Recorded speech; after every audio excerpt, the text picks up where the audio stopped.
Hey, everybody. Thank you so much for joining us today. Before we get started, I just want to give a quick shout out to our sponsors for funding the event, making this possible. Very much appreciated. And then without further ado, I will hand the microphone off here to Josh. Thank you. Awesome. Thank you, everyone. Thank you for the great sponsors, the community supporters as well. We're excited to be members of Good Business Colorado. We joined last year and excited to continue to participate in these events and impacting our community here in Denver and wider. So part of that on the thought is as Clint and I have been meeting with a lot of our clients, a lot of members of our communities as financial professionals. It seems that there's a lot of questions about where to get money help. Who is a financial professional? What people in our industry do? And I know we got several industry professionals here and other helpers. Please, I would love your guys' feedback at the end of this because I think this is a wider conversation we want to be able to have to help people get more support. Because the reality is our finances are impacting our everyday life, right? They impact everyone. We have these complex financial needs as individuals and a very difficult to navigate support system. So why do we think that? We hear the statistics across the board. Many of you know 77% of Americans feel anxious about their financial situation. Whether it's this study or another one that shows that people are losing sleep, having trouble with their finances, it's impacting us in real ways, right? But there is positive correlation to access to financial resources and support to having financial wellness. So it's impacting us. Getting help helps. But most people don't trust for me as a financial advisor. The majority of people don't have trust for financial advisors. The majority don't work with one. Now, that's not the only solution out there, but understanding this is creating barriers for people to get help. And what some of the research is showing some of those barriers is lack of access, lack of trust, but really perceiving that the costs are going to be too much and it's not enough money to get help, right? And as a financial professional, I know a lot of these barriers can be overcome by the different avenues of support, but how do we help people navigate that support? Because really the goal is to help more people get trusted help by understanding the resources and professionals available. So kind of thinking about how to build that roadmap and what we're going to cover in the next amount of time. It's a lot of information. So it's going to be a little bit of a dense deck as a resource to be able to come back to and make sure that you can navigate them deeper into the right section of financial support for you. So high level, when and why to get financial help, thinking about what are those things you should look for when you're considering getting help, and what are the resources for you and resources for your business. So when and why to get financial help. First, our personal life or business is going to hit a certain level of complexity related to the financial needs. There's going to be something you don't have time, energy to build the knowledge to complete. Right? As that complexity builds, you're going to want to be able to focus your time on things that you prefer to focus your time on. So what are some of those triggers? It could be life events, a new job, buying a home, marriage, divorce, need to add having a kid on here. There's major life events that could drive our need for some sort of outside help. Emotional needs, right? So what we learn about money before we're 8 impacts our money habits today. Right? We have no control over where we start with our money journey, right? That is being brought into us. That can lead to financial stress. Some people are subject to financial trauma or abuse. So how do they get support around their finances? Thinking about those product and solution needs. If you need insurance or investments to help your financial path, budgeting or credit and debit help. Everyone has a different starting point of complexity that they're looking to get that help from. And then thinking about planning needs. How do things work together? Is this on track for retirement? What's the totality of my cash flow? Estate planning, bringing a more collaborative approach to getting help on your finances. And then thinking about your business. What outsourced services can you benefit from? Thinking about those employees, their benefits, because they're a part of that 77% of Americans. They're being distracted at work. What can you do to improve their wellness to help your business needs? Okay. So ultimately, as I mentioned, the goal is to save time to focus on what's more important to you. And so thinking about high level, what you should look for. And again, we're going to see a lot of different ways that people can support you. I think the most important thing is somebody you like, trust, and they genuinely have a way to help you. They are able to support you you're talking about one of the more intimate things we do. Finances impacts all of us, and it does it in a lot of emotional ways. And so having a safe spot, someone you like to get that help is really important. And I believe that's going to get you a better result of it. And then understanding how they're going to help you. What is their financial beliefs? Are you looking to financial independence, retire early if you've heard of FIRE? If you're looking to potentially die with $0, there's financial professionals that will help you spend as much money as possible before you die. If that's your goal, what are their beliefs and is it going to align with what you want to accomplish? Understanding what their process is. How are they going to go? And when I say coaching versus education, are they giving you information for you to go act on it? Sales, are they giving you support in order to buy a product that you might need? Advice, are they sitting and telling you specifically what you should do with your situation? So what is their process? How are they going to specifically help you through your needs? How long will you have access to the resource? Or how much time and effort do you need to put in to be successful? So those are some of the things to consider when you're looking for someone and how they're going to be able to help you.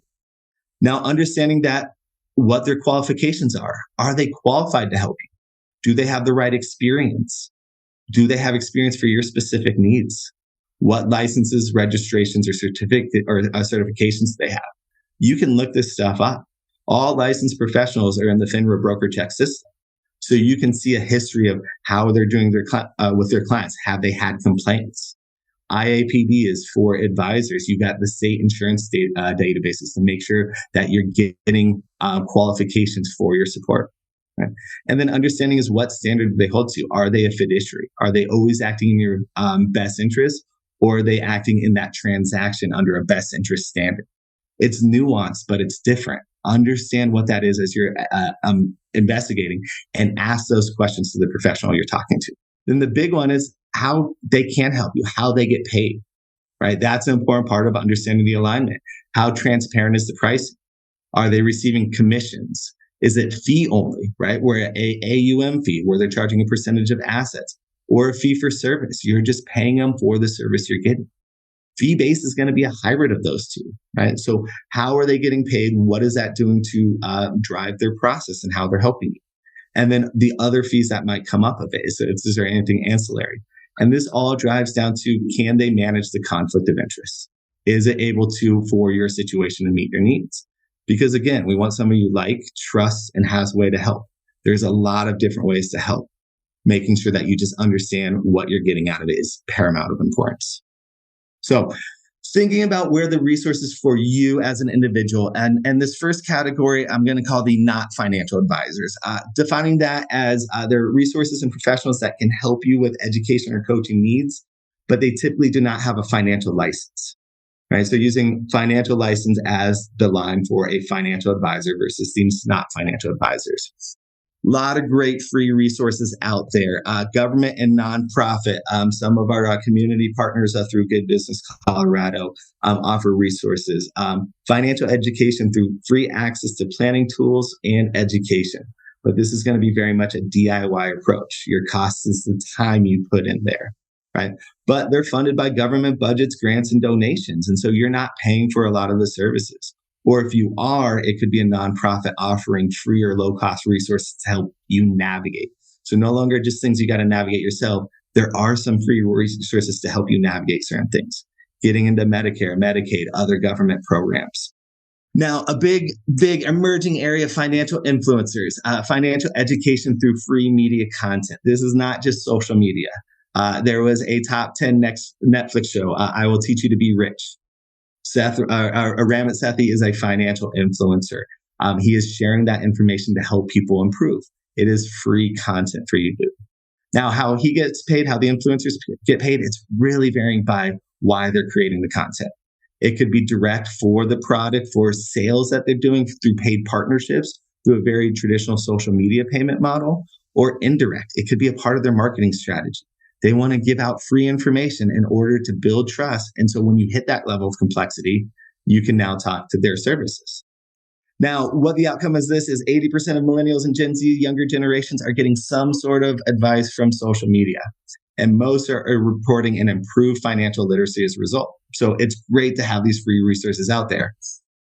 But we're also seeing that Gen Z is now 3 times more likely to get caught up in an online scam.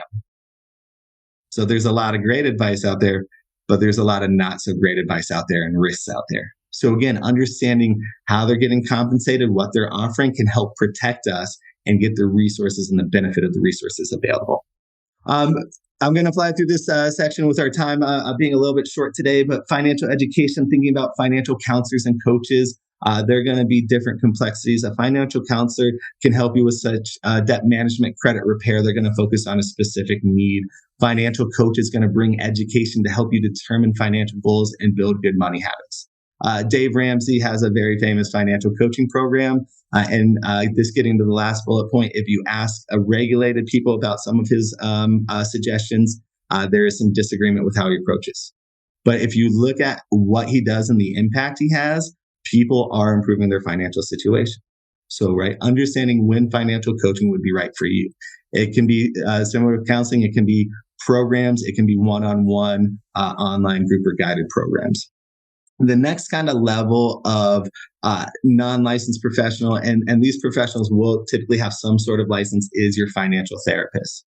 Now, I mentioned the trauma and abuse and financial challenges that some people face, and they need to resolve that and able to enable new money approaches. And so this is getting help from a licensed mental health professional. Now, again, beware.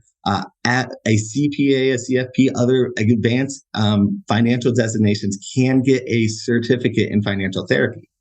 That doesn't mean that they are therapists bringing in that full approach. It's they're incorporating part of that into their practice.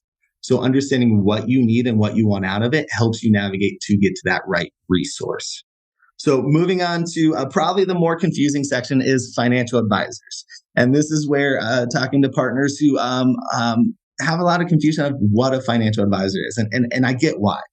So according to J.D. Power, they did a financial advisor satisfaction survey. They asked a bunch of clients, like, what would you describe your services from your advisors? And they described it under transactional advice, goal-based advice, and comprehensive planning. So what a financial advisor is a licensed professional who can help you with one of those needs, a financial need, right? And the licensing of it, insurance license, state regulated. Securities license is going to be FINRA, which is a self-regulatory authority. And advisory is going to be state and SEC, depending on the size of the firm, right?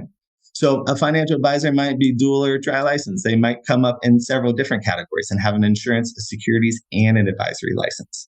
So understanding what hat they're wearing when they're helping you is important. Now, when you get into the names of it, and this is where it adds to the confusion, is you've got insurance agents, brokers, investment advisors, financial planners, private bankers, accountants, attorneys.